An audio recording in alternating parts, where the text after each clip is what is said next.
여러분, 우리가 지금 쓰고 있는 향수는 기원전부터 발달되어 왔다는 것을 아시나요? 단순한 향이 아니라 권력과 사랑, 심지어 전쟁의 무기가 되기도 했죠. 향수의 역사는 우리의 상상보다 훨씬 오래되었고, 그 속에는 인류의 문화와 이야기가 담겨 있습니다. perfume, 향수의 어원은 연기를 통하다라는 뜻으로 신에게 제사를 지낼 때 향기가 나는 나뭇가지를 태우고 향나무 잎으로 만든 즙을 몸에 바르던 것이 향수의 시초인데요. 기원전 4000년경 고대 메소포타미아 사람들이 식물성 기름과 꽃, 허브 등을 사용하여 이러한 의식을 했습니다. 당시 향수는 단순히 좋은 향기를 풍기기 위한 것이 아니라 신성한 보호막 혹은 신과의 교감 수단이었습니다.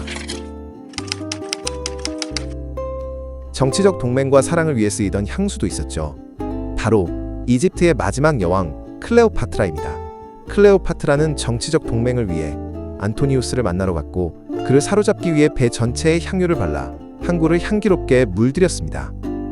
배가 항구에 가까워질 때 바람에 실린 달콤한 향기가 먼저 도착하여 클레오파트라를 보기도 전에 이미 향에 취해 여신이 오고 있다 라는 전설적인 이미지를 가지게 되었죠. 연구에 따르면 클레오파트라는 맨다시안 향수를 즐겨 사용했으며, 이는 그녀의 매혹적 이미지를 한껏 부각시키는 핵심이었다고 합니다.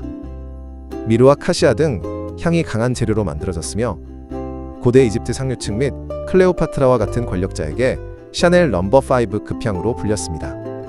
실제로 투탕카멘 왕의 무덤에서 발견된 알라바스트 향수병은 지금도 놀라운 보존 상태로 남아있으며, 이 중 일부는 아직도 향기의 흔적이 감지된다고 하네요. 14세기 유럽에서는 헝가리 워터라는 이름의 전설적인 향수가 등장했습니다. 70세가 넘은 나이의 엘리자베스 여왕이 무려 20살이나 어린 폴란드 국왕에게 청혼을 받았는데요. 그 비결이 이 젊음의 묘약으로 불리던 헝가리 워터를 사용해서라고 합니다. 로즈마리를 기반으로 한 이 향수는 원래 엘리자베스 여왕의 신경통 치료제로 만들었는데, 향이 좋아 입욕제는 물론 화장수로도 사용했습니다. 엘리자베스 여왕은 이 향수를 통해 몸과 마음을 치유하고, 심지어 연하의 폴란드 국왕의 마음마저 무릎 꿇게 만든 거죠. 헝가리 워터는 왕족과 귀족들 사이에서 단순한 향수가 아닌 젊음을 되돌린다는 마법의 향수라는 소문으로 퍼졌습니다. 향수의 나라 프랑스. 베르사유 궁전에 화장실이 없다는 사실은 널리 알려져 있죠. 게다가 흑사병이 물로 옮겨진다라는 신박한 이론에 대부분의 귀족들도 목욕을 하지 않았습니다. 루이 14세는 평생 딱 3번만 몸을 씻었다고 하죠. 게다가 오물은 궁정 여기저기 널려 있으니 그 악취를 가리기 위해 향수는 필수였습니다. 18세기 프랑스 혁명 속에서 한 여인의 비극적 향수 이야기가 있습니다. 바로 마리 앙투아네트. 혁명 당시 그녀는 자신이 만든 시그니처 향수를 너무 사랑한 나머지 탈출할 때도 향수를 대량으로 챙겨갔다고 합니다. 하지만 그 강렬한 향 때문에 결국 왕비의 흔적이 발각되어 도망이 실패하고 말았죠. 처형 전 마지막 순간에도 향수를 뿌렸다는 일화가 있습니다. 프랑스의 왕비답게 향기롭게 사라지고 싶어서였을까요? 향수의 역사는 고대에서 끝나지 않습니다. 헝가리 워터 이후 알코올 추출법은 향수의 대량 생산에 박차를 가했습니다. 1709년 독일 쾰른에서 조반니 마리아 파리나가 만든 파리나 게겐이버는 세계에서 가장 오래된 향수 브랜드로 꼽힙니다. 그가 만든 오드 콜로뉴는 상쾌하고 가벼운 시트러스 향으로 유럽 상류층 사이에서 큰 인기를 끌었습니다. 오늘날에도 파리나 가문이 직접 운영하며 세계에서 가장 오래된 상업용 향수 브랜드로 기록되어 있습니다.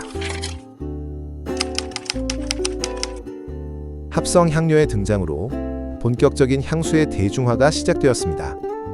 1921년에 출시된 이 향수는 인공 알데하이드를 사용한 최초의 향수 중 하나로 기존 자연주의 향수들과 전혀 다른 새로운 이미지를 만들어냈습니다. 그중 역사상 가장 많은 판매량을 기록한 향수는 바로 샤넬 넘버 5. 특히 마릴린 먼로가 잘 때 샤넬 넘버 5만 입는다 고 말한 후 이 향수는 전 세계 여성들의 로망이 되었습니다. 매년 약 1000만 병 이상이 판매되며 영원한 아이콘으로 자리매김했습니다. 2019년 두바이에서 만든 슈마크 향수, 오직 한 병만 제작된 초초초 한정판으로 병에는 다이아몬드 3571개, 진주, 순금, 은, 그리고 토파즈 등 각종 보석들이 장식되어 있고, 인도산 우드, 백합, 장미 등 최고급 원료로 만든 이 향수의 가격은 무려 $168만, 하나로 약 22억이라네요. 향수는 탑노트, 미들노트, 베이스노트의 3단계로 구성되는데 탑노트는 뿌린 후 30분, 미들노트는 한두 시간, 베이스노트는 4시간 이상 지속됩니다. 본인의 채취와 섞여 같은 향수라도 다르게 느껴질 수 있다네요. 그렇다면 서양과 동양 사람들은 어떤 향을 좋아할까요? 서양인들은 시트러스, 우디, 머스크 등 강렬하고 개성이 강한 향을 선호합니다. 이는 개인의 자유와 존재감을 중시하는 문화적 배경과 맞닿아 있습니다. 반면 동양은 상대적으로 은은하고 깨끗한 향을 좋아합니다. 백합, 목련 같은 화이트 플로럴 계열이나 파우더리, 허브, 녹차향처럼 부드럽고 청결감을 주는 향이 인기가 많죠. 이는 공동체와 조화를 중시하는 동양의 가치관과 연결됩니다. 향수는 깊숙한 감정과 기억을 깨우는 열쇠가 되기도 합니다. 여러분 어떤 향을 맡으면 과거 특정 시점의 경험이나 감정이 떠오르는 경험을 해본 적 있죠? 이런 현상을 프루스트 현상이라고 합니다. 과학자들은 이런 현상들을 연구했습니다. 장미향을 맡으며 공부를 하던 학생들에게 수면 중 장미향을 맡게 했더니 학습 기억력이 약 30% 향상되었죠. 또한 라벤더나 로즈마리 향이 알츠하이머 환자의 인지기능 개선에 도움이 된다는 결과도 발표했습니다. 향수는 단순한 향이 아닙니다. 인류는 향을 통해 신을 섬기고 몸을 보호하며 사회적 지위를 나타냈습니다. 그리고 오늘날에는 개성과 감정을 표현하는 가장 개인적인 언어가 되었죠. 메소포타미아에서 시작된 향수의 여정은 지금도 진화 중입니다. 지금 여러분은 어떤 향수를 쓰고 있나요? 여기까지 반쪽상식이었습니다. 시청해주셔서 감사합니다.